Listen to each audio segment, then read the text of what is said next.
बच्चों, पिछली टर्म पे पार्थिनोजेनेसिस के बारे में चर्चा करी थी। वो उसकी डेफिनेशन, टाइप्स की बात करी थी, जिसमें अपन ने नेचुरल पार्थिनोजेनेसिस और आर्टिफिशियल पार्थिनोजेनेसिस, प्राकृतिक यानी सेक जनन और कृत्रिम यानी सेक जनन के बारे में चर्चा करी थी। जो नेचुरल पार्थिनोजेनेसिस था उसके भी कई प्रकार थे, जैसे कंप्लीट नेचुरल पार्थिनोजेनेसिस। और कंप्लीट जो नेचुरल पार्थिनोजेनेसिस था, ये भी दो भागों में इसको बांट दिया था अपन ने, डिप्लॉयड पार्थिनोजेनेसिस और हैप्लॉयड पार्थिनोजेनेसिस। डिप्लॉयड पार्थिनोजेनेसिस में केवल द्विगुणित मादाओं का ही निर्माण होता था, और जिसमें मियोटिक टाइप और एमियोटिक टाइप की वजह से होता था। और हैप्लॉयड जो पार्थिनोजेनेसिस है, इसमें केवल नर प्राणियों का निर्माण होता था, जिसमें हैप्लॉयड नर पार्थिनोड बनते थे। और इसी का दूसरा पार्ट था पार्शियल नेचुरल पार्थिनोजेनेसिस, जिसमें गॉल फ्लाइज के बारे में ओपन टाइप और क्लोज टाइप की बात करी थी। और आर्टिफिशियल पार्थिनोजेनेसिस में फिजिकल और केमिकल एजेंट्स की बात करी थी, जो भौतिक और रासायनिक कारक थे, जिनकी सहायता से बिना निषेचन के अंडे को सक्रिय करके और परिवर्तित किया जा सकता है।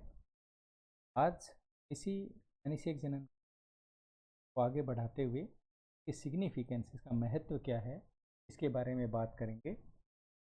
सिग्निफिकेंस ऑफ पार्थिनोजेनेसिस को दो भागों में बांटते हैं अपन। तो एक advantage of parthenogenesis, disadvantage parthenogenesis. दो तरह से देते हैं कि इनका लाभ क्या है और इनमें हानियाँ क्या है। पहले इसमें इसकी जो एडवांटेज है पार्थिनोजेनेसिस की चर्चा करेंगे। स्लाइड में मैंने जैसे बता रखा है 9 पॉइंट, एक एक को अपन डिस्कस। जो एडवांटेज है पार्थिनोजेनेसिस में, पहला है सिंपल मीन्स ऑफ रिप्रोडक्शन। लैंगिक प्रजनन की तुलना में जो पार्थिनोजेनेसिस एक जनन सामान्य तरीका है, इसके प्रजनन में कोई भी जटिलताएं नहीं पाई जाती। सिंपल तरीका, सिंपल मीन्स ऑफ प्रोडक्शन है, एक तो ये फायदा है। दूसरा है यूजफुल एंड हार्मफुल करेक्टर।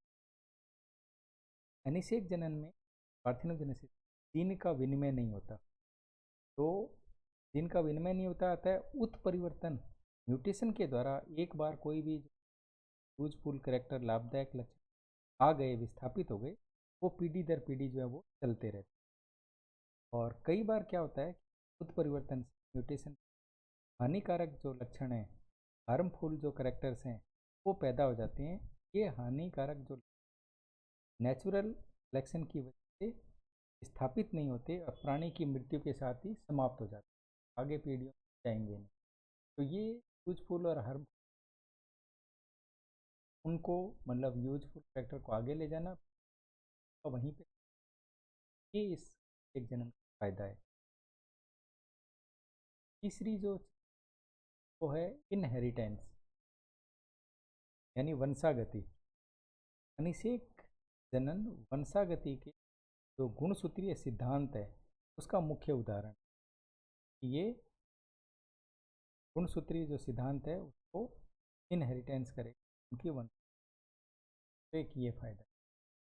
चौथा है एलिमिनेशन पॉपुलेशन, मैथुन का विलोपन।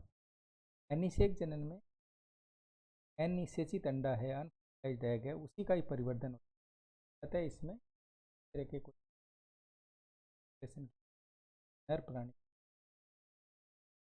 तो एलिमिनेशन का विलोपन हो जाता है इस तरह के अनिषेक जनन की प्रक्रिया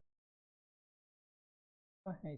ऑब्स्टेकल इन इवोल्यूशन, जीन विनिमय द्वारा जो उत्पन्न नए संयोजन होते हैं, वो अनिषेक जनन में निर्मित नहीं होते, इनमें जिनका सही नहीं है। तो इस प्रकार जो वांछित गुणों युक्त संतति का जो निर्माण है वो नहीं हो पाता। और जब वांछित गुणों युक्त संतति का निर्माण नहीं हो, आगे उद विकास में महत्वपूर्ण योगदान पार्थिनोजेनेसिस इवोल्यूशन में कोई भी योग एक तरह से शकल का अनिषेक जनन। छठा जो है वो है कंट्रोल ऑफ सेक्स रेशियो। जैसे मधुमक्खी में नर और मादा का अनुपात है, अनिषेक जन पार्थिनोजेनेसिस के प्रोसेस की सहायता से ही नियत बना रहता है, क्योंकि द्विगुणित अंडे मादा में और अगुणित अंडे जो होते हैं नर में वो परिवर्तित हो जाते हैं।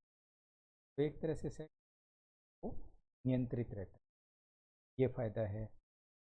सातवां है रैपिड ब्रीडिंग, यानी शीघ्र प्रजनन होता है। एफिड जो होती हैं उसमें कई पीढ़ियाँ जो है पार्थिनोजेनेटिकली निर्मित होती हैं और इस प्रकार तेज गति से संतति का विकास जो है रैपिड प्रजनन के द्वारा होता है। एक ये फायदा है कि रैपिड प्रजनन प्रोड्यूस संतति को। आठवां है relation of hybridisation. Relation of hybridisation जो रिलेशन ऑफ हाइब्रिडाइजेशन है, यानी संकरण से जो संबंध है, इसके बारे में संकरित प्राणियों में क्या होता है, गुणसूत्र का सुमेल नहीं होता और युग्मकों का निर्माण उसमें होता ही नहीं है। तो ऐसी अवस्था में प्रजनन का जो एकमात्र उपाय होता है पार्थिनोजेनेसिस ही संभव हो पाता है। तो हाइब्रिडाइजेशन जो है उसमें एनिषेक जनन का जो है वो महत्व है, इनका संबंध है। हाइब्रिडाइजेशन के संबंध जो है वो एनिषेक जनन के अंतर्गत पाया जाता है। एक ये एडवांटेज हाइब्रिडाइजेशन करवाने के लिए। नवा जो है इसका एडवांटेज है, लाभ है, वो ये है कि रिलेशन टू पॉलीप्लॉइडी, बहुगुणिता का से संबंध। जो बहुगुणित प्राणियों में गुणसूत्रों की जो संख्या होती है वो अधिक होने के कारण इसमें युग्मकों का निर्माण इनमें भी नहीं होता और इस तरह से हाइब्रिडाइजेशन में बताया था उसी तरह से पॉलीप्लॉइडी की अवस्था में भी प्राणियों को एनिषेक पार्थिनोजेनेटिकली ही क्रिया करा करके आगे को लिया जाता है। इस तरह से अपने इसके एडवांटेज को, जो एनिषेक जनन का को के महत्व को अपन समझते हैं 9 बिंदुओं से। वापस simple means of factors, inheritance, elimination, rapid breeding, relation to hybridisation, polyploidy. अब बात करते हैं डिसएडवांटेज कि इससे एनिषेक जनन से हानियाँ क्या है। इसमें ये 3 पार्ट में बांट रखा है। पहला है एब्सेंस ऑफ जीन एक्सचेंज। जैसा बताया कि इस प्रक्रिया में जो जीन का विनिमय वो है नहीं होता। जीन का विनिमय नहीं होता, नए संयोजन निर्मित नहीं होते हैं।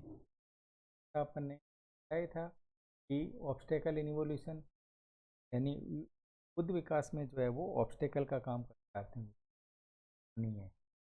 ये एब्सेंस ऑफ जीन एक्सचेंज, इनका नया संयोजन नहीं होगा, नए करेक्टर्स नहीं है, तो उद विकास महत्व या रोल जो है ये एक दूसरा है इसमें लेक ऑफ अडेप्टेशन। जब इसमें नए करेक्टर्स ही नहीं आएंगे, नए संयोजन नहीं बनेंगे, तो एनिषेक प्राणियों में अडेप्टेशन अनुकूलता की कमी होती है, अनुकूलता नहीं पाई जाती। तो इससे होता क्या है कि चांस ऑफ, तीसरा लास्ट पार्ट है एलिमिनेशन, इनके विलोपन का जो अवसर है वो बढ़ जाता है, क्योंकि एडेप्टेशन होंगे नहीं तो वो सर्वाइव नहीं कर पाएंगे वातावरण में, इसलिए एलिमिनेशन का चांस जो है वो बढ़ जाता है। और ये भी देखा गया कि कई प्राणियों में नियमित अंतराल के बाद कई बार पार्थिनोजेनेटिक होकर के लैंगिक प्रजनन की प्रक्रिया होती है। और लैंगिक जनन की प्रक्रिया होने से क्या होता है, उनका एलिमिनेशन नहीं होता, वो फिर एकांतर में मतलब कई जनरेशन तो पार्थिनोजेनेटिकली रिप्रोड्यूस करेंगी, फिर उस लैंगिक जनन में भाग ले लेंगी, जिससे रिजुविनेशन हो जाएगा, फिर वापस वो अनिषेक जनन से अपने संतति को उत्पन्न करने लग जाते हैं, यानी चक्रीय अनिषेक जनन जो है वो पाया जाता है। तो ये तीन जो disadvantage, lake of adaptation, elimination. तो आज जो पार्थिनोजेनेसिस का चैप्टर है कंप्लीट होता है। इनके फर्स्ट ऊपर चर्चा करी थी में, तो definition, types of artificial parthenogenesis के फैक्टर्स थे करी थी। आज जो है के जो एडवांटेज डिसएडवांटेज की बात, अनिषेक जनन का जो टॉपिक है ये कंप्लीट होता है। दूसरा टॉपिक लेंगे यूनिट से। थैंक यू बच्चों।